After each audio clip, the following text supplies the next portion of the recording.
Hey everybody, in this video we're going to take an updated look at the 2024 general election. I just took an updated look at the two primaries, so let's take a quick look at the general and see where things are at. So here is the Wikipedia page, and the main event to focus on is going to be Biden versus Trump. Yeah, it could be DeSantis. There's a small chance it's Kamala Harris, but as of right now the focus is going to be a rematch of 2020. We know most voters do not want either of these two candidates, and generally Biden's support is softer than Trump's. Trump does elicit a lot more of a strong support and a strong opposition. There's concerns about Biden's age. On this Wikipedia page, it lists some of the major issues that could be a dominant theme for the election, such as abortion and the economy. Another thing we don't know yet is, will there be any serious third-party or independent candidates? Also, one thing to keep in mind is there was reapportionment since 2020, so some states have gained some electoral votes, some have lost some. If you take the same map from 2020, it's a net gain of 3 electoral votes for the Republicans. So there's all that preliminary background, but the main thing to take a look at is the polling. So let's move on to the nationwide polling. And of course, it is very early. Some of this you're going to have to take with a grain of salt. A lot of people who are going to vote, they're not thinking about politics a year and a half out. And even the ones that are thinking about it, a good portion of them are going to have soft support. They're undecided. They could change their votes. So whatever side you're on, you don't want to get too excited or too concerned this far out, especially because we still have the primaries to get through. It's going to be a little bit more to look at on the Republican side. But what are we looking at here? We've got Joe Biden and Donald Trump. In the aggregate, on Real Clear Politics, Trump is at 45.5,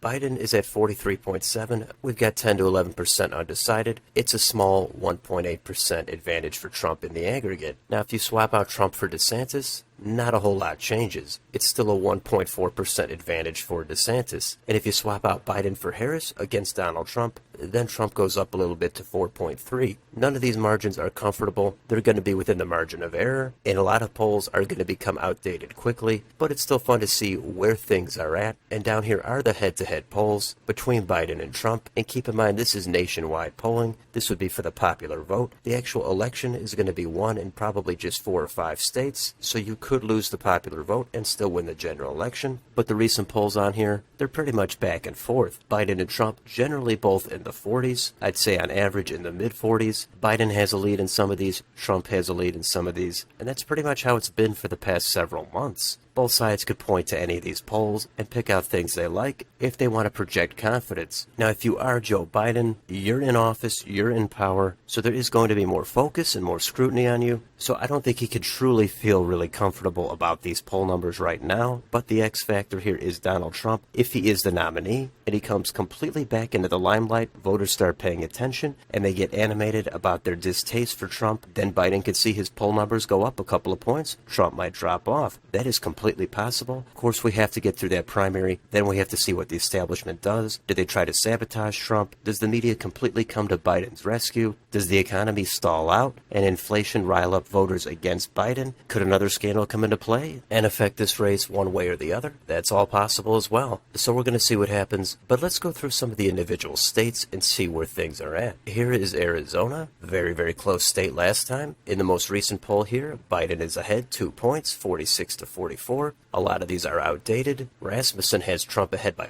11. That seems like an outlier, but it looks like it's going to be another very close state. How about Florida, Donald Trump's home state? Generally, Trump appears to be ahead by a little bit here, but again, these polls, not super recent. Down here, Ron DeSantis, he also appears to have a little bit of a lead over Biden. How about the key state of Georgia? In the most recent poll, Biden is at 44, Trump is at 43. That's a complete coin flip. Nobody's going to feel good about those numbers. Georgia seems to be completely up for grabs as of right now. Here's Iowa. It's become pretty much a red state, and that's reflected in these numbers. Trump has a comfortable lead in basically all these polls, even though none of them are from this year. But that doesn't mean things can't change. But at this point, I don't think Democrats are going to compete for Iowa. How about in the Rust Belt, Michigan? One poll from this year, Biden at 45, Trump at 42, 12% undecided. Not a lot of recent data here. It could go either way if Trump has a great night, but Biden is probably a slight favorite in Michigan. Here's Nevada. We've got a poll here from last month. This shows Trump with a 7-point lead. I'm not sure about that poll source. That does seem to be a little bit much. The other recent polls, Biden is ahead. New Hampshire, that state seems to mostly be off the map for the Republicans. This shows Biden with a lead. The Emerson poll, Biden is only at 42, Trump at 38. How about in North Carolina?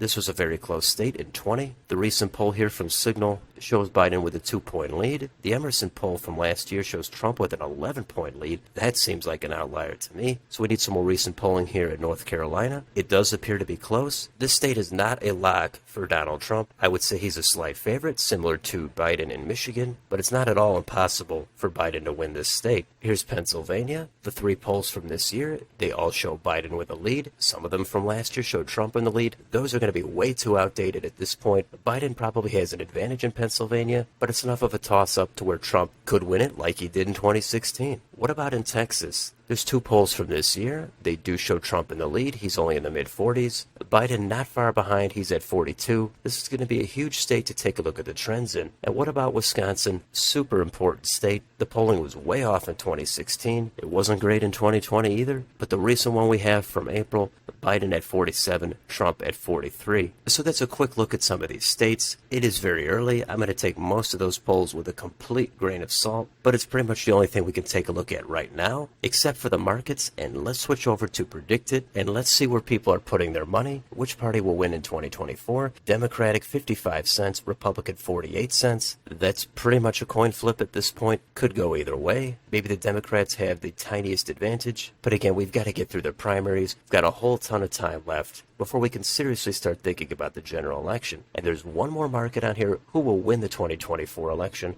Biden 44 cents, Donald Trump 33 cents. Ron DeSantis not too far behind. He's at 26 cents. Harris and Newsom are at 4 cents. So that's where we're at in the general election. The most likely outcome is Biden versus Trump. That is subject to change. If it does, then we'll look more at Ron DeSantis if it looks like he's going to be the nominee. But at this point, this is shaping up to be the ugliest election imaginable. A rematch of 2 candidates that so many voters despise. The economy is not in great shape. Most people feel like we're going in the wrong direction. There's distrust of government. People are unhappy. There's a lot of dissatisfaction amongst most of the individual issues. All that added together seems like kind of a bad time to be running for office, but this is what we've got. I know we're going to get a lot of scare tactics on both sides. Everybody is going to say, if you vote for the other side, that's the end of the country, that's the end of democracy, that's the end of this right or that right. There's going to be a little bit of truth to a lot, and then there's going to be a lot of hyperbole, a lot of smears, a lot of bias. People are going to claim disinformation about everything they don't like. We might hear about Russia again, and there's bound to be some new things that come up that nobody was able to predict. But that's all a while off. Let's get through the next 6 or 7 months leading up to the primaries. But this is a quick overview of what's happening in the general election as of June. Let me know in the comments, what do you think about this general election? Is it going to be Biden and Trump? And what do you think is going to happen in any of the key states?